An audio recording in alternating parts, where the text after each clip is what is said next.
See Red Nation, Breeze Nation, what is good? Question on the table today. Should the Chicago Bulls look to trade for Kyle Kuzma after it's being reported that he wants out of Washington? Let's talk about it, starting now.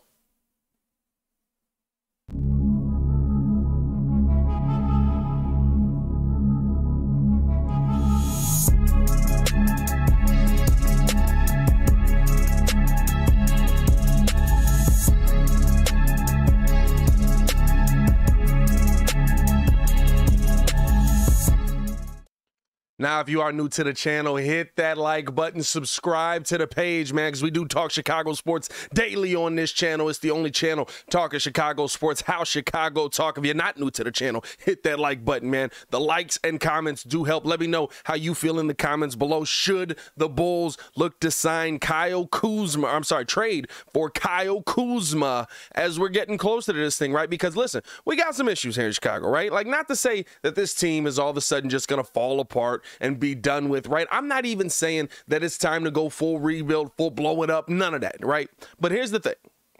Kyle Kuzma has asked for a trade from the, it is being rumored that Kyle Kuzma, you got to make sure you get that right. It's being rumored that Kyle Kuzma wants to be traded from the Washington Wizards, and a lot of teams are interested. The Lakers, the Kings, teams like that are monitoring the situation. But should the Chicago Bulls be in on a situation like this? And here's my thing, right?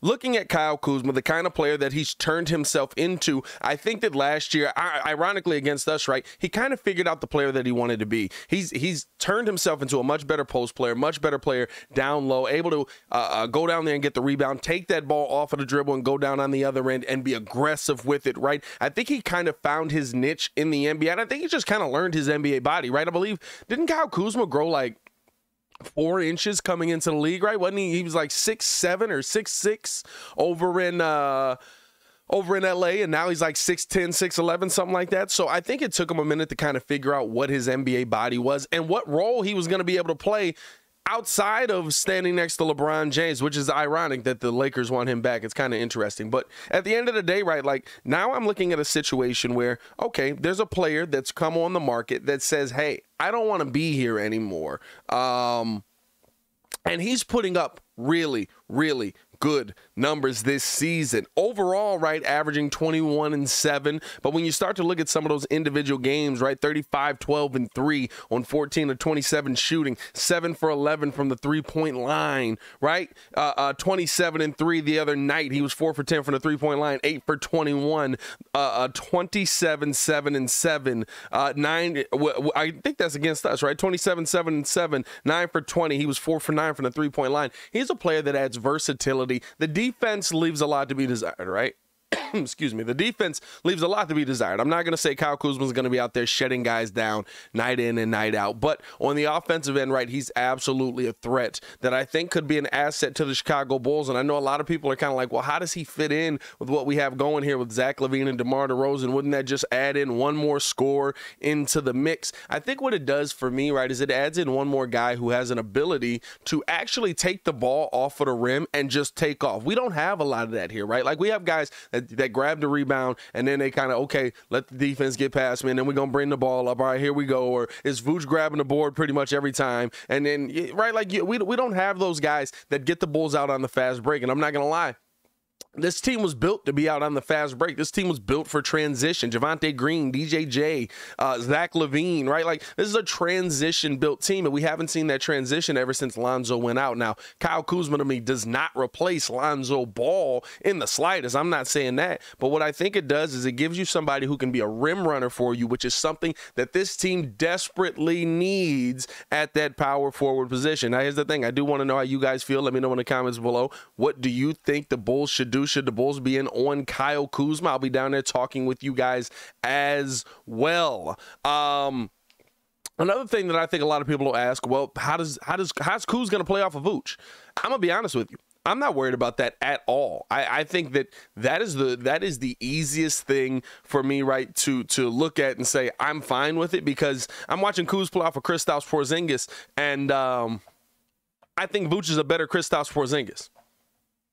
You know what I mean? Like, I think Kristaps kind of operates in a lot of the same spaces Vooch does. I think Kristaps actually spends more time at the three-point line as well. So I think that Vooch actually could open things up for Kyle Kuzma. I think he's a better passing big to me, so he could find Kyle Kuzma in a lot better situations as well, right? Like, so I think that Kuz on this team would fit in well. And then on top of it, right, like when you look at kind of just the rest of the makeup of what the Bulls have, right, like, to me, he brings an ability to get the Bulls more of those second chance opportunities that we haven't seen them be able to get. Now, the Bulls have done a better job in the last couple of games kind of getting those second chance opportunities. Vooch with a lot of tip outs, Andre Drummond coming in, giving you dominant performance. But there's two things that the Bulls have kind of lacked in a lot of this. It's size and the ability to get out and use that size on the run, right? Because Vooch is slower size. He's not getting down the court real quick. You know what I mean? He's going to get down there, but it's going to take him a second. Andre Drummond kind of able to get out and run, kind of able to move, right? I think this also plays into what Billy Donovan wants to do with a little bit more of a small ball lineup, right? You can have Kuz come in and play that small ball five, and I think for once, right, when you look at the lineups that could be thrown on the floor, even with Andre Drummond out there, you've still got a lot of size, and you don't have to give up the offensive ability that we've seen, right? When you look at the second quarters of this Bulls team this season, it's when that bench unit comes in and gets their most run. That's where you're starting to give Zach LaVine, DeMar DeRozan, right, those guys a little more rest. That's where you see Goran Dragic come in with Drummond and Javonte Green, right? Like, that's where you see that full-on slate of bench players, usually mixed in with, like, Paypayl or Io or something like that, that's able to come into the game, right? Like, so for me, I'm like, yeah, but we lose all our offensive ability when those guys come on the court. I think that's really what's leading to a lot of these second quarter lulls where we see like these just dips in scoring, and we don't score for 4 or 5 minutes at a time. And then by the time DeMar and Zach get back in, right, then you can kind of tell, right, because by the end of the quarter, it's like we finished that quarter with 27 points. But halfway through the quarter, we had 4. You know what I mean? So I feel like that kind of eliminates a big hole for the Chicago Bulls in that second quarter, so I'd be in on it for that as well. Now, the tough part is, right, you still have to make the money work. You still have to be able to go out there and have a conversation on, okay, is he going to be here long term? Because here's the thing, Kyle Kuzma, to me, great asset, right? 27-year-old, kind of finding his game, coming up in this league, fits in with what the Bulls' timeline would be. I think another interesting aspect is, although you can't count on it, right? But the fact that you have Lonzo Ball here already, right? Him and Lonzo played well together. They worked well together in LA. They didn't have much time together because LeBron came in and was like, get him out of here. But I think that, right, like Kyle Kuzma and Lonzo Ball would be able to play off of each other well whenever Lonzo does get back. Nobody knows. Nobody knows. But I think that he would be able to play well with Kyle Kuzma, and you have that familiarity of a face there, and I think that plays into it as well. It'd be nice for him to come into this situation, but right, like the big thing is Kyle Kuzma has a player option going into next season. He's probably going to decline that option because he does want to get $20 million at a minimum. Probably wants 20 plus, but he wants to get $20 million at a minimum. So your question comes in, where are you going to find the money to not only acquire him, but also be able to pay him long term? And with the TV money coming in, with the TV deals coming in, I think that the toughest part of that all is, for me, you have to ask yourself, would you rather have a bird in the hand versus 2 in the bush? What do I mean by that? We've talked about development with a lot of guys on this team. We've talked about developing Paypayl into the number 4 pick in the draft. We've talked about developing Kobe White into this awesome scorer that's going to be able to come off of the bench and give you dominant points at the guard position. But you know what? I would take a bird in the hand over 2 in the bush. So when you're talking about a trade, right, for me, I'd give up Paypayl for Kyle Kuzma. I would. I know there's a lot of people that just clicked off the video. Half the audience is gone right there. That's why I waited till this long to say it. No, I'd give up Paypayl for Kyle Kuzma. But there's a reasoning behind it, right? If Paypayl was just, if what you wanted from Paypayl, because I know the comments are going to be like, Kyle Kuzma doesn't give us anything defensively, bro. He's not going to be able to go out there and get rebounds like that. He's not going to be, right? Like, it's all going to be about what Paypayl can do on his defensive metrics. And here's what I say to you. If P. Will's defensive metrics were the reason that you thought he was going to be a superstar, then he would already be a superstar in your opinion. Because P. Will's a heck of a defender. P. Will's going to be able to go out there, block shots. P. Will's going to be able to go out there, and I'm not even going to say, right, like, I'm not, it's tough because, right, it's almost a trade for me that ends up unlocking both sides. Because here, P. Will's not going to get 15 shots a game. And I don't know when y'all think he's going to start getting 15 shots a game, but it's not going to be anytime this season probably, right? I be forgetting this alarm every day. Don't worry about that. It's not going to be anytime this season, right? He's not going to get to the point where he's taking 15 shots a game this season. When he does take over 15 shots a game, you know what P. Will has a tendency to do? He scores 18-plus points. You know, he turns into that player that we like to see. But the thing is, on this team, you're not going to see that player exist right now because of how the team is constructed. Whether that means you want to move on from DeMar DeRozan, whether that means you want to, I don't know what that means, right? But I think the thing is, right, I'm somebody who would rather have a bird in the hand versus two in the bush. And clearly, even Billy Donovan, even AK have talked about P. Will going out there and making more plays offensively. They want him to be more part of this offense, and he just hasn't this season, right? And maybe that's just who P. Will is. So you know what? I'm fine with that. I can go out there and find you somebody that can just be a defender. They still have those guys. They still exist in the NBA. Guys that just go out there and defend. Hey, you could throw DJJ out there for some solid defense. Tough after that last game. No tough take after that last game. But you could throw DJJ out there for some solid defense, right? So for me, right, I'm looking at a situation where, hey, I'm adding a guy that can score 20-plus a night, that can give me 7 rebounds a night, that can help my big man in this situation, that can get out and run the floor with Zach LaVine and DeMar DeRozan, that can, right? Like, I'm looking at this guy that brings all these different things. Granted, on the offensive end of the ball. And I'm looking to give up a guy on our side that, yeah, he could become a solid scorer in this NBA. He could become that Luol Deng player. He could take that next step.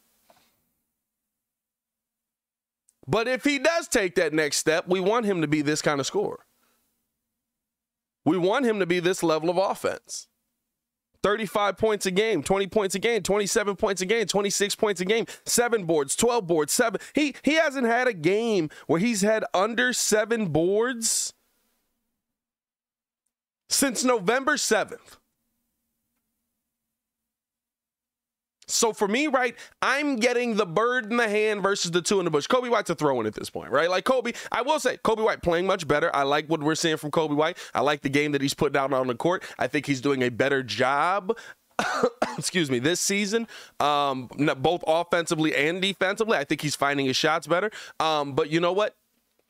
You didn't re-sign him. You didn't want to see the you didn't give him that pick up that player option, or the team option, I should say, on his contract. And so you're probably not going to go into this offseason thinking you're going to re-sign him. I think Coby will get a nice little contract. I don't think he's going to get crazy money, but I think Coby will get a nice little contract showing the improved play and stuff like that. Maximize on his contract while you have him here. Go out there and get you a player like Kyle Kuzma, to me. And then, listen, that takes care of the money moving forward, right? Because those are 2 players that you would have had to pay moving forward. And, that takes care of your money for this season, and you might even be able to get something back. Now, I will say, looking at the Wizards roster, there's not much I want back there, but I think also, right, you take a guard out of that rotation. You went out and you got Dalen Terry this offseason. Now you're talking about adding another guard back in with Dalen Terry possibly being able to get some more minutes now, right? Like, now you're starting to see the full transition happen into guys that AK wants in the building, and I think that's something